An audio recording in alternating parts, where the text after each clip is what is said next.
Dalam Al-Quran, kisah Nabi Idris alaihissalam disebutkan secara ringkas, namun syarat dengan makna yang mendalam. Allah Subhanahu wa Ta'ala memujinya dalam surat Maryam ayat 56-57 dan surat Al-Anbiya ayat 85, mengangkatnya sebagai teladan umat manusia. Kisah Nabi Idris alaihissalam dalam Al-Quran. Di dalam surat Maryam ayat 56-57, Allah Subhanahu wa Ta'ala berfirman, "Dan ceritakanlah Muhammad kisah Idris di dalam kitab Al-Quran. Sesungguhnya dia adalah seorang yang sangat mencintai kebenaran dan seorang nabi, dan kami telah mengangkatnya ke martabat yang tinggi." Ayat ini memberikan gambaran tentang kemuliaan Nabi Idris alaihissalam. Beliau adalah seorang nabi yang tidak hanya teguh dalam keimanannya, tetapi juga memiliki kedudukan istimewa di sisi Allah. Sebuah martabat yang tinggi yang tidak diberikan kepada sembarang manusia. Kemudian dalam surat Al-Anbiya ayat 85, Allah menyebutkan, "Dan ingatlah kisah Ismail, Idris, dan Zulkifli. Mereka semua termasuk orang-orang yang sabar." Dari ayat ini tersirat bahwa Nabi Idris memiliki sifat sabar yang luar biasa dalam menjalankan tugas kenabian. Sabar dalam menghadapi umatnya, sabar dalam mendakwahkan kebenaran, dan sabar dalam menanggung segala ujian yang diberikan oleh Allah Subhanahu wa Ta'ala. Nabi Idris adalah keturunan ke-6 dari Nabi Adam alaihissalam melalui Nabi Syits alaihissalam. Beliau lahir di wilayah Babilonia, sebuah pusat peradaban manusia pada masa itu. Babilonia dikenal sebagai kota besar yang menjadi pusat ilmu pengetahuan, seni, dan perdagangan, tetapi juga menjadi tempat tersebarnya berbagai bentuk kemungkaran dan penyimpangan ajaran tauhid. Saat Nabi Idris lahir, umat manusia telah menyebar ke berbagai penjuru, namun tidak semua dari mereka tetap berada di jalan yang benar. Keturunan Qabil, salah satu anak Nabi Adam yang berdosa, telah semakin jauh dari ajaran tauhid. Mereka tidak hanya menyembah berhala, tetapi juga melakukan perbuatan dosa lainnya yang merusak tatanan masyarakat. Di tengah situasi inilah Nabi Idris tumbuh dan berkembang. Sejak kecil, beliau menunjukkan kecerdasan dan ketajaman akal yang luar biasa. Beliau adalah anak yang tidak hanya pandai dalam urusan dunia, tetapi juga memiliki jiwa spiritual yang sangat mendalam. Ketika anak-anak lain sibuk bermain, Nabi Idris sudah menunjukkan kecenderungan untuk belajar dan merenungi kebesaran ciptaan Allah Subhanahu wa Ta'ala. Nabi Idris adalah keturunan ke-6 dari Nabi Adam alaihissalam melalui Nabi Syits alaihissalam.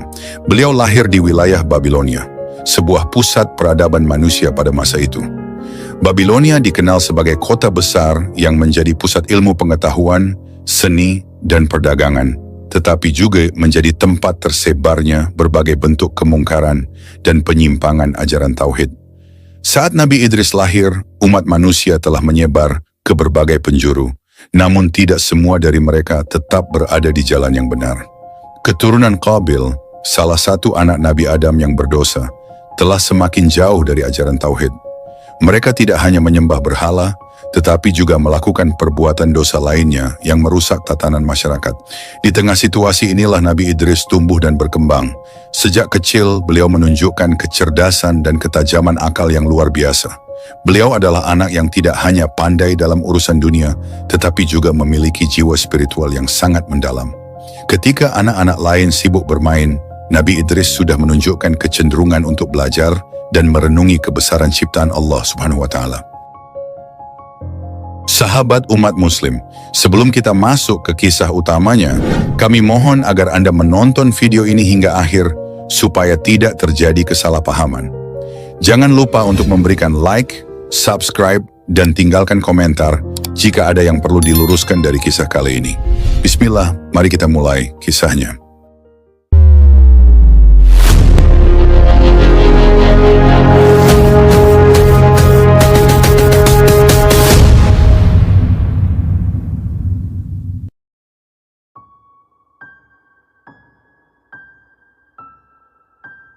Ketika Nabi Idris beranjak dewasa, Allah Subhanahu wa Ta'ala memberikan kepadanya karunia kenabian. Nabi Idris diangkat menjadi nabi ketiga setelah Nabi Adam dan Nabi Syits. Saat itu, usia beliau menginjak 82 tahun. Momen yang sangat penting dalam hidupnya adalah ketika Allah menurunkan 30 lembaran, syahifah lembaran wahyu yang berisi petunjuk dan perintah-perintahnya. Dalam lembaran-lembaran tersebut, terdapat hukum-hukum tentang cara hidup yang benar, cara beribadah, hukum-hukum yang mengatur hubungan antar manusia, serta peringatan keras kepada keturunan Qabil yang durhaka. Ketika lembaran-lembaran tersebut diterima, Nabi Idris memandangnya dengan penuh rasa haru. Beliau merasakan beban yang besar sebagai seorang utusan Allah. Dengan suara lirih, ia berkata, "Ya Allah, hamba-Mu ini merasa lemah. Tetapi dengan kehendak-Mu, aku akan melaksanakan amanah ini. Bimbinglah aku agar dapat menyampaikan risalah ini kepada umatku dengan penuh hikmah." Tugas Nabi Idris adalah menyampaikan wahyu ini kepada umatnya. Ia harus mengingatkan mereka akan kebesaran Allah dan mengajak mereka kembali ke jalan yang benar. Namun tugas ini tidaklah mudah. Masyarakat pada masa itu, terutama keturunan Qabil, telah jauh dari ajaran Tauhid. Mereka tidak hanya melupakan Allah, tetapi juga melakukan berbagai kemungkaran yang merusak tatanan sosial. Kejahatan dan ketidakadilan merajalela. Di tengah masyarakat yang mulai jauh dari agama, Nabi Idris berdiri teguh sebagai seorang pemimpin yang bijaksana. Dengan penuh kesabaran, ia menyampaikan ajarannya kepada umatnya. Pada suatu hari, Nabi Idris mengumpulkan kaumnya di sebuah lembah yang tenang. Dengan suara yang lantang namun penuh kelembutan, ia berkata, "Wahai kaumku, tidakkah kalian melihat tanda-tanda kekuasaan Allah di langit dan di bumi? Siang dan malam, matahari dan bulan, semuanya tunduk kepadanya. Mengapa kalian masih berpaling darinya?"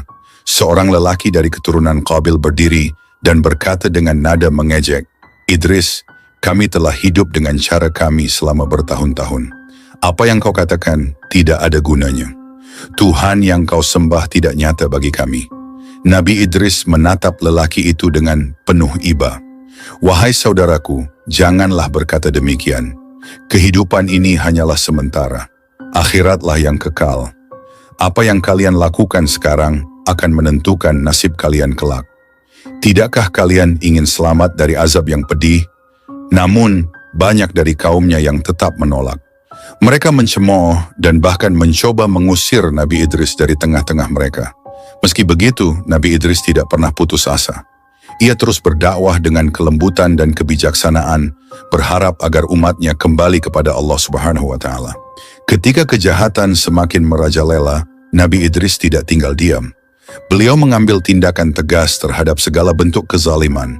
Salah satu tindakan tegasnya terjadi ketika seorang wanita dari kaumnya datang mengadu. Dengan air mata yang mengalir, ia berkata, "Wahai Nabi Allah, keluargaku dirampas oleh keturunan Qabil. Mereka memperlakukan kami dengan kejam. Tolonglah kami." Mendengar hal itu, Nabi Idris segera memimpin sekelompok kecil pengikut setianya untuk menegakkan keadilan. Dengan keberanian yang luar biasa, mereka menghadapi kelompok keturunan Qabil yang zalim. Nabi Idris berdiri di tengah medan, mengangkat tangannya ke langit dan berdoa, "Ya Allah, tolonglah hamba-Mu yang lemah ini. Berikanlah kekuatan kepada kami untuk menegakkan keadilan di bumi-Mu." Dalam pertempuran itu, Nabi Idris menunjukkan keberaniannya. Meski menghadapi musuh yang lebih besar jumlahnya, beliau tidak gentar. Keberanian dan kepemimpinannya menginspirasi para pengikutnya, sehingga mereka berhasil mengalahkan kelompok yang zalim tersebut. Setelah kemenangan itu, Nabi Idris berkata kepada kaumnya, "Keadilan adalah perintah Allah. Barang siapa yang menegakkan keadilan, ia akan mendapatkan keberkahan darinya. Tetapi barang siapa yang berbuat zalim, ia akan merasakan akibatnya di dunia dan akhirat." Salah satu anugerah besar yang Allah berikan kepada Nabi Idris adalah kemampuan membaca dan menulis. Ia adalah nabi pertama yang menguasai ilmu baca tulis, sebuah kemampuan yang pada masanya sangat jarang dimiliki manusia. Dengan kemampuan ini, Nabi Idris tidak hanya menyampaikan wahyu Allah secara lisan, tetapi juga menuliskannya dalam bentuk lembaran-lembaran yang dapat diwariskan kepada generasi berikutnya. Pada suatu malam yang sunyi, ketika langit dipenuhi bintang-bintang yang gemerlap, Nabi Idris duduk di bawah pohon kurma. Di hadapannya terdapat lembaran-lembaran papirus yang masih kosong. Beliau memandangi langit dengan penuh rasa syukur. "Ya Allah," bisiknya lirih, "Engkau telah memberikan cahaya ilmu kepada hamba-Mu yang lemah ini. Dengan izin-Mu, aku akan menggunakannya untuk menyampaikan risalah-Mu kepada umatku." Dengan pena yang terbuat dari kayu, Nabi Idris mulai menulis wahyu yang diterimanya. Setiap kata yang dituliskan dipenuhi dengan rasa khidmat dan keikhlasan. Beliau tahu bahwa apa yang sedang dituliskannya bukanlah sekadar huruf-huruf mati, melainkan petunjuk hidup yang akan menjadi panduan bagi generasi demi generasi. Melalui kemampuannya dalam baca tulis, Nabi Idris juga mencatat berbagai ilmu pengetahuan yang ia dapatkan dari Allah Subhanahu wa Ta'ala. Beliau mengembangkan ilmu-ilmu duniawi seperti astronomi, matematika, dan berbagai pengetahuan tentang alam semesta. Suatu hari Nabi Idris mengumpulkan beberapa pengikutnya di sebuah lembah yang dikelilingi oleh pegunungan. Dengan tenang beliau berkata, "Wahai umatku, perhatikanlah langit di atas kalian. Matahari, bulan, dan bintang-bintang itu bukanlah kebetulan. Mereka bergerak sesuai dengan ketetapan Allah. Dari pergerakan mereka, kita bisa belajar tentang waktu, musim, dan arah. Semua itu adalah tanda-tanda kebesarannya." Para pengikutnya mendengarkan dengan penuh perhatian. Salah seorang di antara mereka bertanya, "Wahai Nabi Allah, apakah ilmu itu hanya untuk para nabi?" Nabi Idris tersenyum lembut. "Tidak, wahai saudaraku. Ilmu adalah anugerah Allah yang diberikan kepada siapa saja yang mencarinya dengan niat yang benar. Tetapi ingatlah, ilmu harus digunakan untuk mendekatkan diri kepadanya, bukan untuk kesombongan atau kemungkaran." Kitab-kitab yang ditulis oleh Nabi Idris menjadi panduan hidup bagi umatnya. Mereka mengajarkan prinsip-prinsip moral, seperti keadilan, kebenaran, dan tanggung jawab. Selain itu, kitab-kitab tersebut juga memberikan arahan mengenai cara hidup yang baik dan etis, serta menyentuh berbagai aspek kehidupan sosial dan keimanan.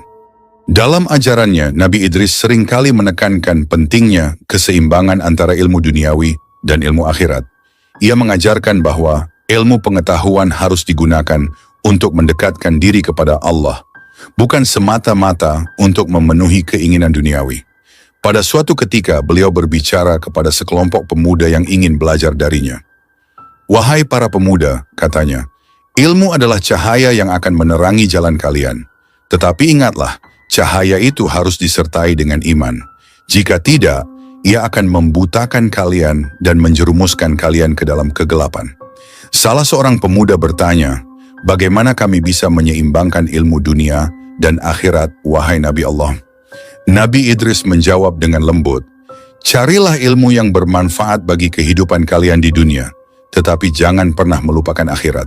Dalam setiap langkah, tanyakanlah kepada diri kalian, apakah ilmu ini akan mendekatkan aku kepada Allah? Jika jawabannya ya, maka teruslah belajar, tetapi jika tidak, tinggalkanlah."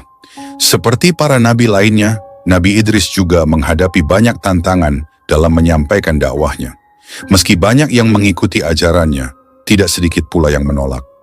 Terutama di kalangan keturunan Qabil, banyak yang membenci Nabi Idris karena ajaran-ajarannya bertentangan dengan gaya hidup mereka yang penuh dosa dan kemungkaran.